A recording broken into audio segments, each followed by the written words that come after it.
I was thinking ahead last night. Faced it to the east. And the dew's already mostly burned off my windshield. Can't talk this morning apparently.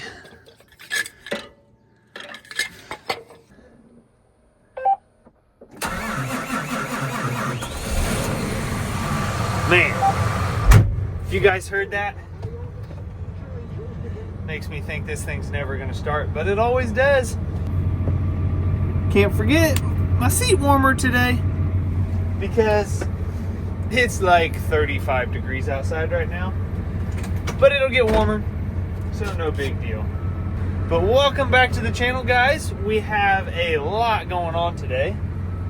I have about 350 acres left to spray, so should be able to finish that up pretty quickly this morning.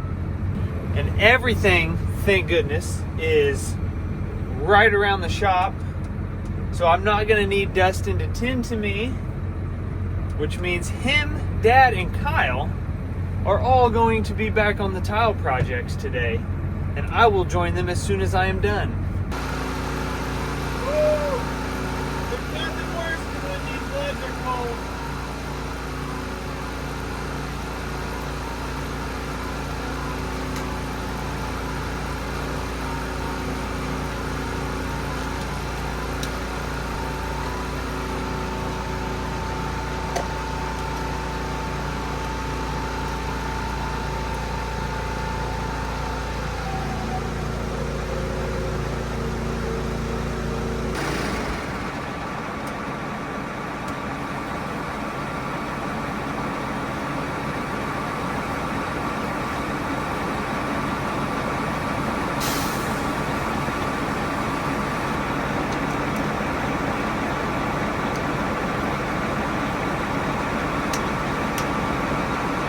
Let's go.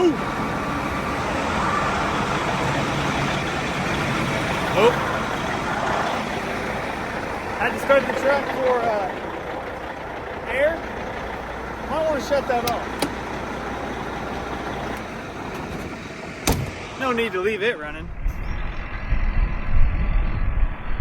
We got Dustin running the backhoe today, so it's more just amazing how much one extra set of hands makes a huge difference. So we got to start ready to go. We're tying into concrete today.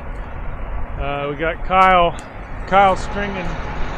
Ah, man, it's brisk out there today.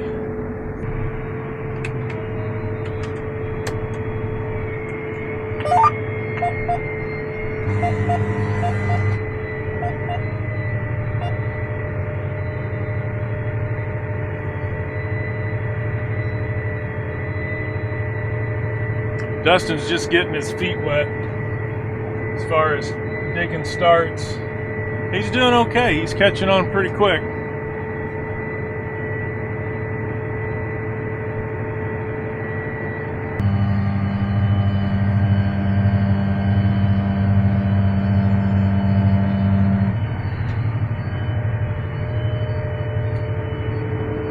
So we've got one more line. These were all on 80-foot centers. It was my grandpa Dylan that had this little section of the field tiled. I think it was back in 1969. So I'd have been 3 years old. So cement tile still pretty good. Good enough we were comfortable splitting and just tying into the concrete. But we've got one more run, and then we've got some east-west runs on the north end of the field here. All short runs.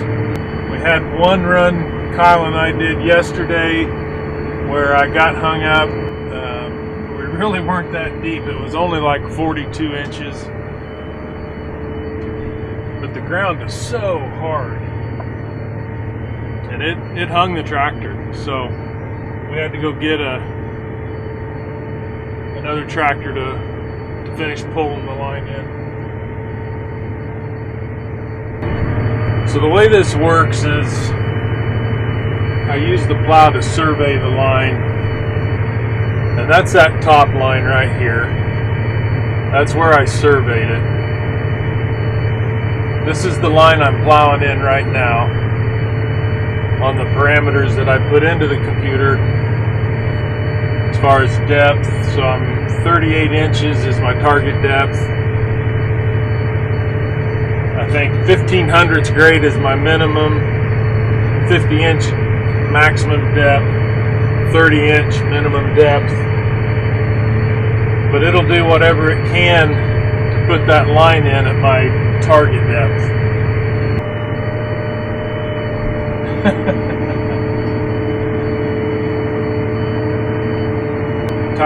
Kyle's waiting on me to get down here.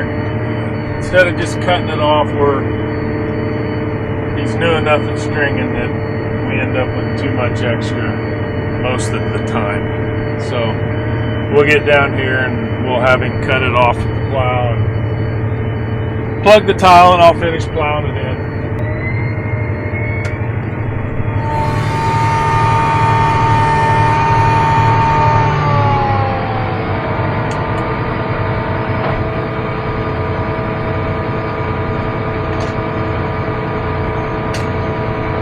And we can't go too far because I'm coming up on a east-west lateral that I don't want to plow through.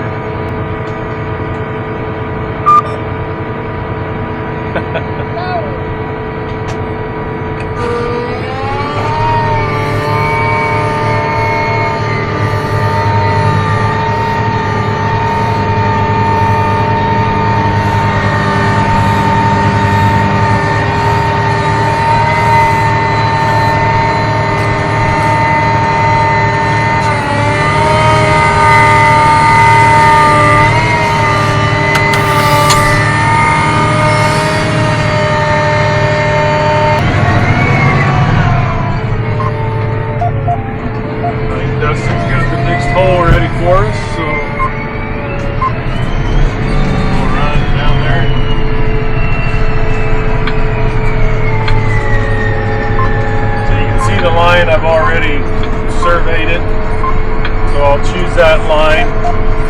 This is where we set up the parameters, the lateral, 4-inch lateral. And it'll tell me what my minimum depth needs to be, and which is not a problem on the start. We'll plow another line in. I've been making pretty good progress so far. I think I've got 5 farms done already, which granted they were all smaller fields, but I've only got 1 farm, 3 fields left. I've got this 50 acre, I've got a 40 acre right there across the waterway, and then a 110 acre that butts up against this one. So I'm getting close. Everything's been running smoothly so far. Not near as sunny as I thought it was supposed to be today. But that's alright. We'll get the temps we need to get these chemicals absorbed into weeds, and they'll die all the same. So I'm spraying something a little different this year on our corn stalks. I've actually never sprayed it before, but it's called Distinct. This product is supposed to give us a little better residual control. So come next spring, if it's a wet spring, we can't get in as early as we'd like, this product should hold the weeds back a little bit longer than what the other product would, and hopefully gives us a little more leeway next year, being the fact that you have no idea what kind of conditions we'll get into. Alright, this should be the last pull I need. As long as I can get a full load, I know I'll have enough. And if I calculated right, I should have about 40 to 50 gallons left over. So we're about to find out how good my math was.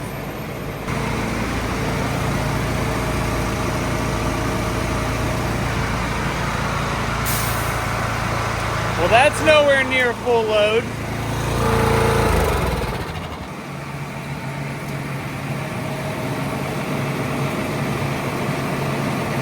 Well, I'm gonna have to go back and figure out where I calculated my acres wrong, because I've got about 118 acres left, and that's about 40 acres worth. So I screwed up somewhere. Well, I figured out where I went wrong. So the first two fields I sprayed this morning was a 35 acre field and a 46 acre field. And that's about roughly what I am going to run short. So pretty sure I missed those two fields on my calculations yesterday when I was estimating the partial load for the tanker. So that bites. But there's unfortunately nothing I can do about it right now. So the only thing I can do is spray out what I've got, and instead of taking the tanker back into the co-op, I'm just gonna run the sprayer into the co-op and get what I need. It's really the only option I have. So let's go ahead and get what I got sprayed out, and I'll get my partial.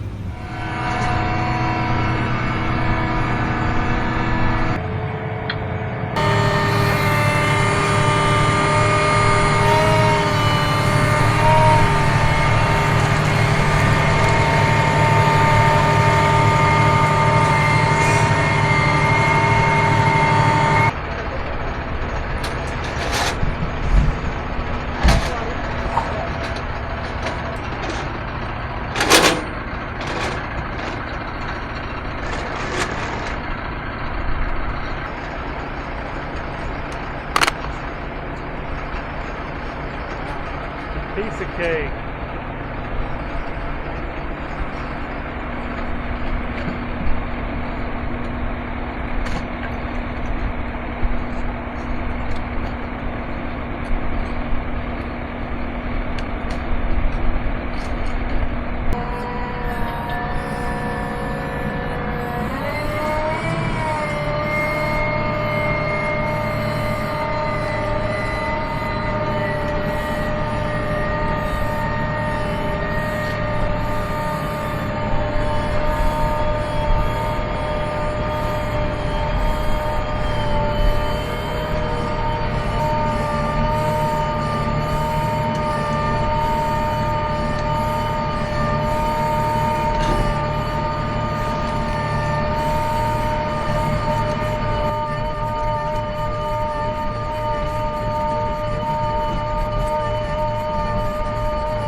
Oh geez, it got me. I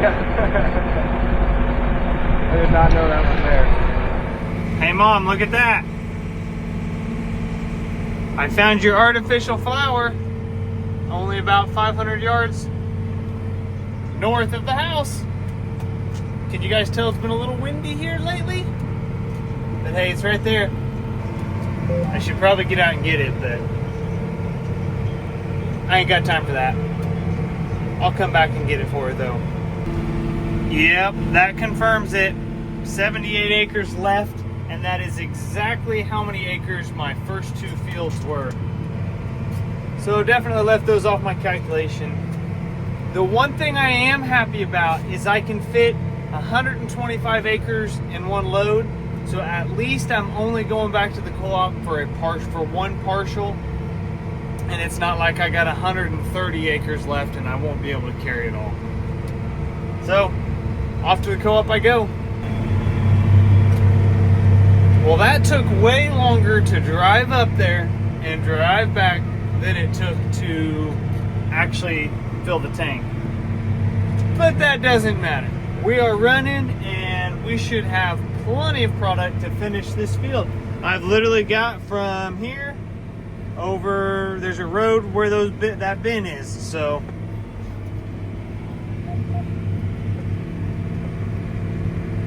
that's all I got left. I am right here making my way east.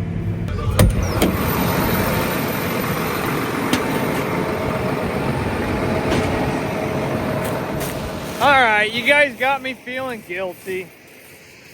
I'll pick it up.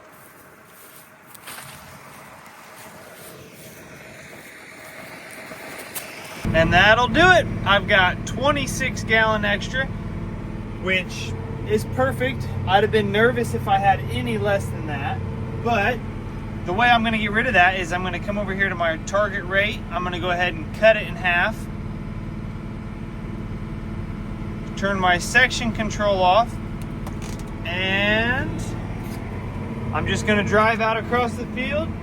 An extra half a rate's not gonna hurt anything, and it gets rid of it the correct way. This is officially the last field I'm gonna spray this year.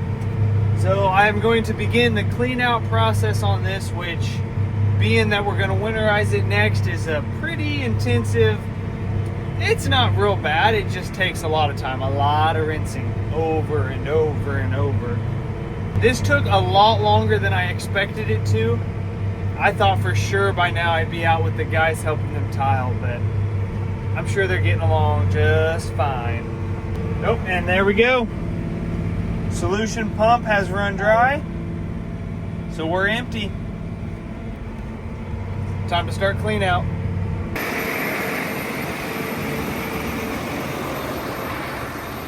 All right, well, I've been rinsing that for probably the last hour and a half. I think this is gonna be my 4th freshwater tank through it. Blow it out after that, and then we'll get some antifreeze, some RV antifreeze, push through it at a later date, right before probably it gets cold. This is what we're gonna call it. Hope you guys enjoyed both projects today. And if you didn't know, a dung beetle can carry a rolling turd up to 250 times its weight. I hope you guys enjoyed it. Hit that subscribe button for us, and as always, we'll see you in the next one.